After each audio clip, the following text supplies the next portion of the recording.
welcome, Devil Sniper here, and this is episode number 12 of our career mode with West Ham United. As you know, we start off with a home game against Leicester City.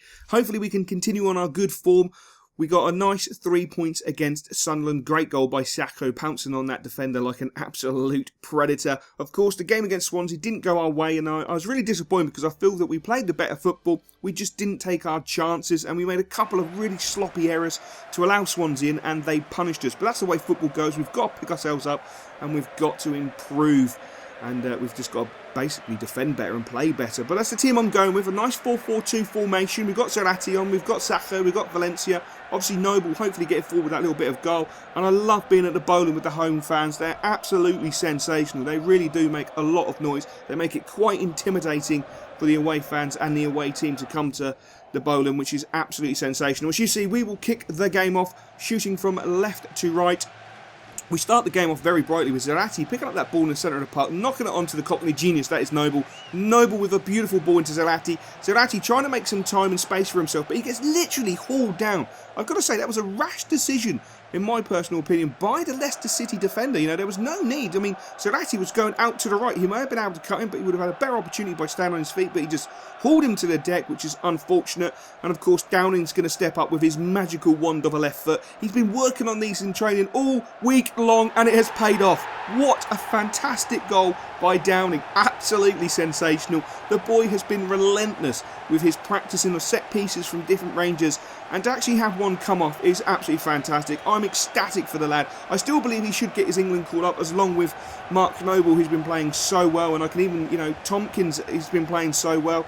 Obviously Javo, who has got his England call up, is unfortunately out for at least 2.5 months to go on his injury, if not another, you know, a full 3 months, because he had a little bit of a setback, which is nothing too much to worry about. We'll find out in the next week or two if it's a severe setback. But yeah, we do dearly miss Javo at this moment in time. But what a great goal from Downing. The boy is an absolute tank. He really is. Such a good player. Such a nice young man as well, even though he is 30, so he's not really too young. But a nice ball from Downing into O'Brien. O'Brien spies Valencia, but Valencia just back on his heels there and has to commit the foul. That's really poor from Enner Valencia. He's playing out on the left midfield today as a bit of a swap up. And there we go, the 26th. So, Boxing Day.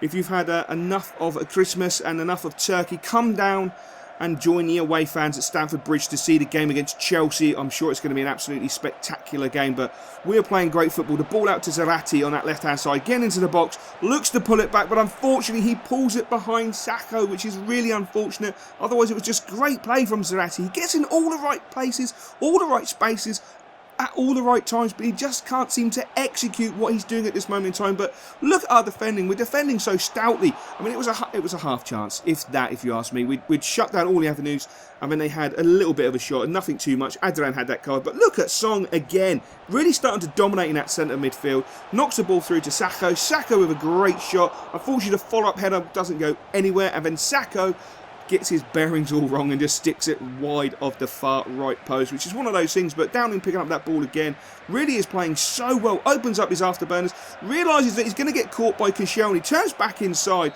and sprays a beautiful ball out to Enner Valencia, but the referee does blow the half-time whistle. And the good news is we are winning 1-0 at home in front of the Bowland faithful, who are absolutely loving it. And they're still singing Downing's name, which is sensational. Downing for England, I think, is absolutely fantastic, and hopefully he will win that England call-up. Do you feel that Downing should be playing for England? Let me know in the comment section below, because as the West Ham United manager, I damn well believe he should be. He is sensational, and all his bad form rubbish is disgraceful. But as you can see, DeMille was booked, unfortunately. A little bit of a rash challenge. The referee doesn't choose to show the replay.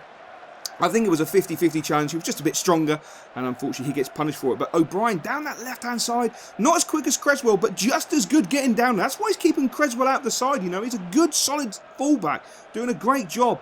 Absolutely doing a great job, but it's Leicester back on the attack. Nice football, and Tompkins getting an important boot in there to send the ball over for a corner. The corner is swung in. Watch DeMille. DeMille comes in, sticks his body on the line, doesn't win it, comes straight back in, tries to win the ball again for the third time, goes through the Leicester player, wins the ball, carries it forward, realises he's lacking in pace, turns and spies a beautiful pass into Zerati. What fantastic play. Unfortunately, Zerati's final ball, as we spoke about on many occasions, is just not at the races at this moment in time. But Zarate is having fun in that centre of the midfield. He just drops deep from the striker role, comes back, picks the ball up, and he's such a handful. If he starts scoring, it actually scares me to how many goals he could possibly score this season. And as you can see there, bad news for us. Mark Noble has gone down in the centre of the park. The ball's with O'Brien. Noble is down, and O'Brien just knocks the ball out. Noble is in some major pain. As you can see, just as he starts to run, pop goes the hamstring. That is a popped hamstring, unfortunately. Could be pulled, it could be torn. We will have to wait and see. I decided to take Sacco off, and I bought the big man AC on to hopefully try and put the game to bed. Also bought Lezz on, and unfortunately Lezz tried to cut the ball inside. It was a great idea, but it was just not executed very well. But Demille still running tirelessly all game, swings the ball into the back post for Enner Valencia, and Valencia just doesn't get enough on it. And I actually believe that might have been Andy Carroll who got on his way there and got the header in the end. But it looked like it should have been Valencia's, but I think Andy Carroll had a crack at it and nicked it. But we do finish the game 1-0 winners, and this is how much it means to Stuart Downing. Look at the celebrations. It was a big goal. It was a big game. We needed those 3 points, and Downing delivered. A faultless performance from the boys, in my personal opinion, and my man of the match had to be Guy Demille. You know, he's keeping Jenkinson out of the side, stopping him having a full-time place because he's just relentless. He doesn't have the greatest pace in the world. He's not the greatest passer, but he gives me a 110% passion, loyalty, determination and aggression, and that's exactly what I want from my players. So he's doing a fantastic job, and rightly so. Wins his first Man of the Match award for the season. And as you can see, our boy, our Cockney genius, is out for 2 months. Out for 2 months. So this is going to lead me on to something completely different now, which is quite handy. Obviously, with the story background for West Ham, as you know, we'll be continuing. My little one who does my bloody daily Jaffers decided to play today, so there's no daily Jaffer in the previous episode or in this episode, which is really frustrating because we want to do the storyline about Eduardo, etc. And obviously, with the transfer window coming up, what I've decided to do is episode 13 and episode 14 are going to be one-game episodes, but they're going to be live games. Don't get too scared. It's going to be nothing heavy. We're just going to play the games and build up to the actual transfer window. The second game, episode 14, will be in the transfer window. So what I need you to do is put down some sensible transfers. Obviously, you know the leaked email. What are we going to be looking for? Are we going to be looking for a left midfielder to replace Javo while he's out for another 2.5 months? Are we now going to turn our attention to a centre midfielder while Noble is out for 2 months? Which, you know, essentially, he won't be back until sort of the end of February, beginning of March, which, you know, only gives us a little while before the season is over, which is quite worrying. And same with Javo. I mean, Javo is probably going to be back sort of 2 months, so we're going to be doing January, February. Again, he could be back at the end of February, which is a little bit scary. But as you can see, the game was never going to be easy against Chelsea. Chelsea came out firing on all cylinders. Obviously, we knocked the ball out there because Kare went down. I wasn't too bothered about Remy, but Remy did actually go off. So Remy has been replaced. They bought on Diego Costa. And if you haven't got your tickets, come on, December the 28th, we are at home to Arsenal, and it will be a live episode full of passion and full of absolute love for the boys in the claret and bloody blue, because we need 3 points from that game. Because it's just a big game. It's a London derby at the end of the day, like the Chelsea game, but we need the 3 points. And as you see, Chelsea really were causing us a few problems. But then we just sparked into life. Zarate knocking the ball into Enner Valencia. Enner Valencia just weaving in and out. And unfortunately, the shot does not match his magical feet, where he just... that hip swing is beautiful. He just weaves in and out, has a defender at 6s and 7s, but the shot didn't match it. But that first half was really, really tough. Chelsea contained the space really well. They made it hard for us to break down. And surprisingly, you probably think it was all Chelsea. It wasn't. It was all us. Like the second half begins, it's all West Ham. We're the ones making the dominant runs. Zarate picks up the ball. Should be a goal. But again, Zarate is just not clinical enough in front of goal, which is beyond frustrating. It was such a delightful ball played through. And again, Valencia receiving a beautiful pass, time, space, plays a great ball into Zarate, but Zarate, perhaps it should have been played on the ground. Perhaps that's one of the problems. We're just overthinking our passing at times, but Alexander Song picking up that ball into Valencia, beautiful first time ball into Zarate, and unfortunately Zarate can't just chip it over the oncoming Chelsea keeper, and of course Chelsea managed to pull the ball away. But look at Kare getting that ball in the centre of the park, absolutely fantastic pass into Enner Valencia, Valencia into the area, surely it's going to be 1-0, and no, he's indecisive. Does he shoot? Does he cross? And by the time he's made his decision, the tackle's coming, and it's really disappointing. then Downing with a really sloppy pass. The ball comes across to Eden Hazard and he fires it wide.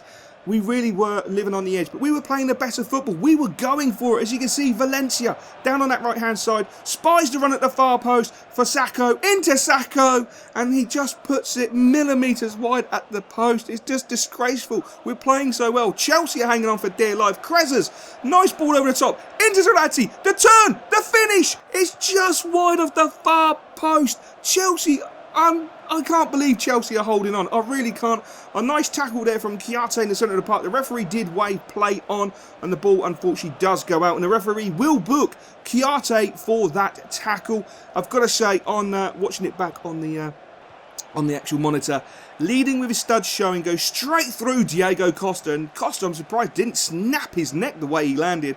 It would have been unfortunate for Chelsea, but not for us. The game does finish with a 0-0 scoreline, which is really disappointing. But I've got to say, Zarate, if he was only clinical, oh my days. But that is his second man of the match award. The performance he put in was absolutely sensational. But do you know what? Song, Kare could have been easily man of the match. Same with Tompkins.